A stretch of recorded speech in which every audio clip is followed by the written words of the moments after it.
अस्सलाम वालेकुम। SMTV global के साथ मैं हूं आमना अनफाल। सबसे पहले न्यूज़ हेडलाइंस।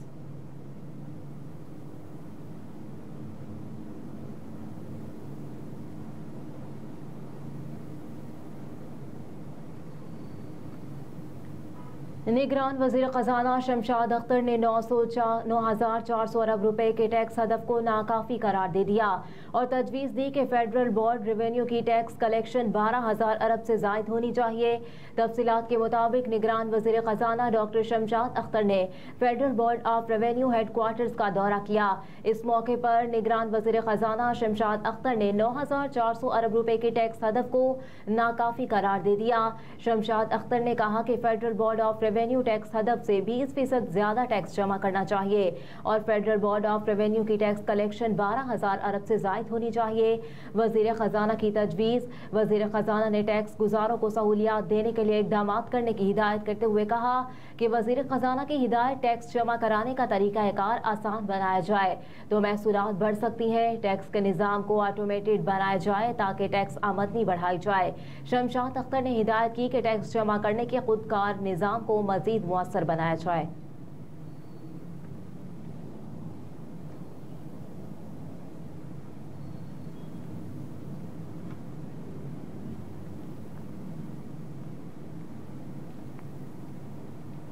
साबिक वज़ीर ख़जाना सेनेटर इसहाक डार ने कहा कि आज सबको लेवल प्लेइंग फील्ड चाहिए और ऐसा ज़रूर होना चाहिए, लेकिन हमें तो 2018 में नहीं मिली थी। साबिक वज़ीर ख़जाना सेनेटर इसहाक डार ने सेनेट इजलास से खिताब करते हुए कहा कि आज सबको लेवल प्लेइंग फील्ड और शफाफ इलेक्शन चाहते हैं और होना भी चाहिए कि इसके बगैर गुजारा नहीं, लेकिन हमें तो 2018 के इलेक्शन में लेवल प्लेइंग फील्ड नहीं मिली थी। हमने तो 35 पंक्चर वाले मामले पर बनाए गए जुडिशल कमीशन में भी जवाब दिया था।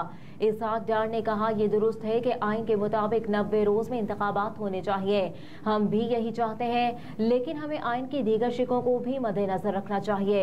एक बार मरदमशुमारी मंजूर हो जाए तो फिर नई हल्का बंदियां लाजमी होती हैं। मजीद कहा कि दुश्मन पाकिस्तान को एटमी कुव्वत और मिसाइल पावर के तौर पर किसी सूरत बर्दाश्त नहीं करता।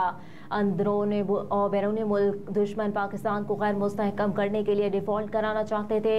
हमें हकाइक रिकॉर्ड पर रखने चाहिए। PTI हुकूमत ने कुछ चीजें रिवर्स की जिससे मुश्किलात पेश आई। IMF का मुआहदा तोड़ा गया तो इसका PDM को जिम्मेदार नहीं ठहरा सकते। पाकिस्तान की 24वें नंबर की मईशत आज 47वें नंबर पर चली गई है।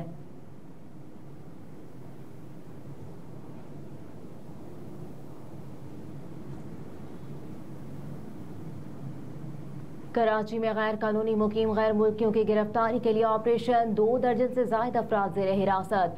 सहराब गोट में गैर कानूनी तौर पर मुकीम गैर मुल्कियों के खिलाफ ऑपरेशन के दौरान 2 दर्जन से ज्यादा अफराद को हिरासत में लिया गया। कराची के इलाके सोहराब गोट में गैर कानूनी तौर पर मुकीम गैर मुल्कियों के खिलाफ ऑपरेशन जारी।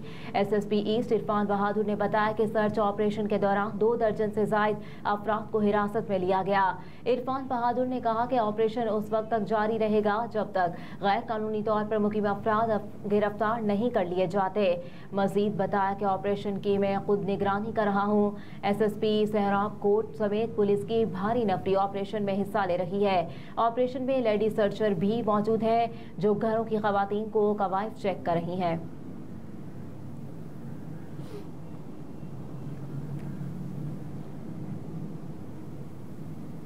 आम इंतखाबात 8 फरवरी 2024 को कराने पर इत्तफाक हो गया।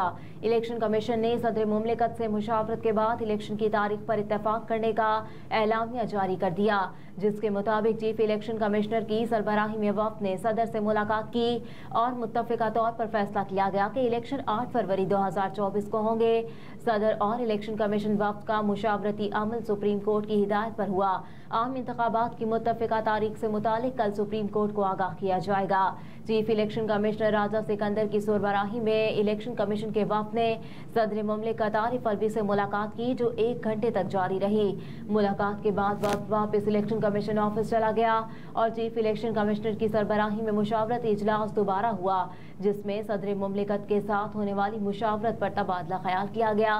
इजलास में chief election commissioner Sikandar Sultan Raja, member Sindh Nisar Durrani, member Punjab Babar Hassan Bharwana, member KP Ikramullah, member Balochistan Shah Mohammad Jatoi, secretary election commission और DG लॉ समेत कानूनी टीम के अरकान शरीक हुए।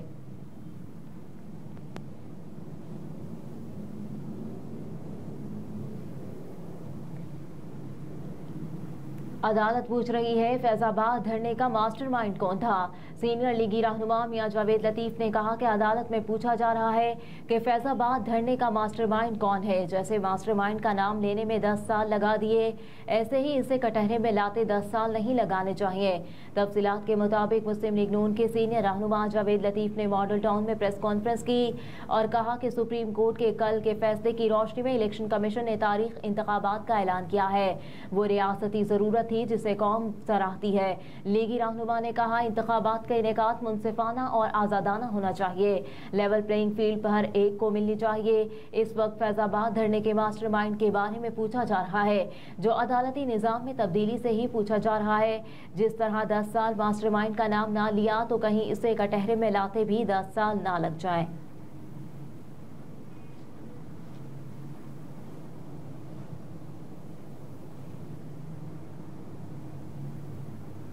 पाकिस्तान स्टॉक मार्केट 6 सालों में पहली मर्तबा मुल्क की तारीख की बुलंद तरीन सतह पर पहुंच गई।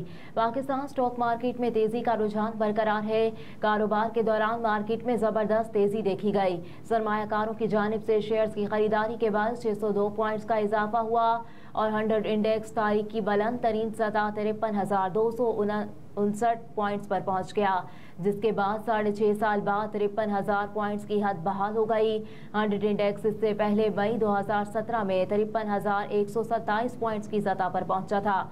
माहिरीन ने कहा कि IMF से बातचीत में पेशरफ्त और आम इंतखाबात की तारीख मिलने से मार्केट पर सरमायाकारों के एतमाद में इजाफा हुआ। पाकिस्तान स्टॉक एक्सचेंज 52,000 सतह अबूर करने के बाद दुनिया की तीसरी बेहतरीन कारकर्दगी वाली स्टॉक मार्केट बन गई।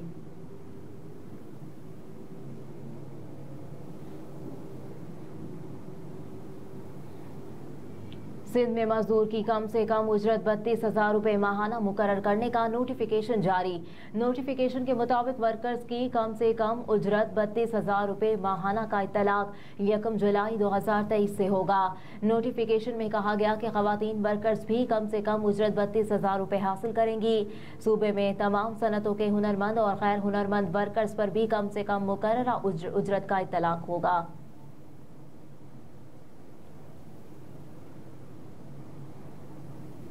के इलेक्ट्रिक सार्फिन पर 3 रुपये फी यूनिट का बोझ डाल दिया गया। सुप्रीम कोर्ट की जानिब से जारी फैसले के बाद नेपरा के इलेक्ट्रिक को सनती सार्फिन से सब्सिडी की मद में 3 रुपये फी यूनिट वापस लेने का फैसला जारी कर दिया। विफाकी हुकूमत ने जुलाई ta दिसंबर 2019 इंडस्ट्रियल रिलीफ पैकेज का ऐलान किया था। पैकेज का इतलाक पैक ऑफ पीक आवर्स और ऑफ पीक आवर्स के लिए था। ताहम हुकूमत ने 22 जनवरी 2020 को ऑफ पीक आवर्स के लिए रियायत को खत्म कर दिया। विफाकी हुकूमत के फैसले के बाद के इलेक्ट्रिक ने सब्सिडी की रकम की वसूली शुरू कर दी। ताहम अदालत में चैलेंज होने पर सब्सिडी की वसूली रोक दी गई। नेपरा के फैसले में कहा गया है कि सब्सिडी देने का इख्तियार विफाकी हुकूमत का है। नेपरा के फैसले के बाद विफाकी हुकूमत नोटिफिकेशन जारी करेगी। नोटिफिकेशन के बाद कराची के सनती सार्फिन से रकम की वापसी शुरू कर दी जाएगी।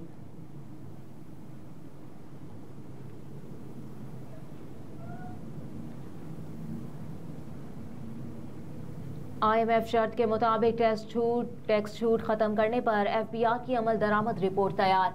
ज़राए के मुताबिक पाकिस्तान हुकाम और IMF मिशन के दरमियान तकनीकी मुज़ाकरात का पहला इजलास आज होगा, जिसमें रेवेन्यू टारगेट, रिफंड्स, अदायगियाँ और टैक्स छूट पर बातचीत होगी। ज़राए के मुताबिक मुज़ाकरात में FBR की जानिब से IMF की शराइत पर अमल दरामद रिपोर्ट पेश की जाएगी। IMF शराइत के मुताबिक टैक्स छूट खत्म करने पर FBR की अमल दरामद रिपोर्ट तैयार कर ली गई। FBR रिपोर्ट में बताया गया है कि जुलाई से सितंबर तक इनकम टैक्स रिफंड्स अदायगियों का टारगेट हासिल कर लिया गया है। सितंबर 2023 तक इनकम टैक्स रिफंड्स अदायगियां 250 अरब रुपए तक महदूद की जानी थी। सितंबर 2023 तक इनकम टैक्स रिफंड्स अदायगियों को 200 अरब रुपए तक महदूद किया गया है।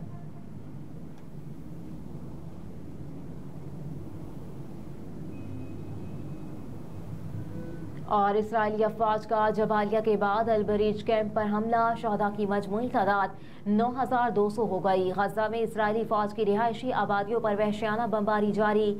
जबालिया पनागुजीन कैंप पर लगातार तीसरे रोज बमबारी के अलावा इसराइली फौज ने अलबरीज पनागुजीन कैंप पर भी बम बरसा दिए। इसराइल ने शातनी कैंप में अक़वाम मुत्तहिदा के इमदादी इदारे के तहत चलने वाले स्कूल को भी निशाना बनाया, जबकि इसराइली तैयारों ने गजा के अलकुद्स अस्पताल के करीब भी बम बरसाए। इसराइल के गजा में जबालिया कैंप पर 3 दिन में तीसरे हमले के बाद गुज़िश्ता 3 रोज में हुए हमलों में शहदा की तादाद 200 से तजावुज कर गई, जबकि 700 से ज्यादा जख्मी और 100 से जायद अफराद लापता हो गए।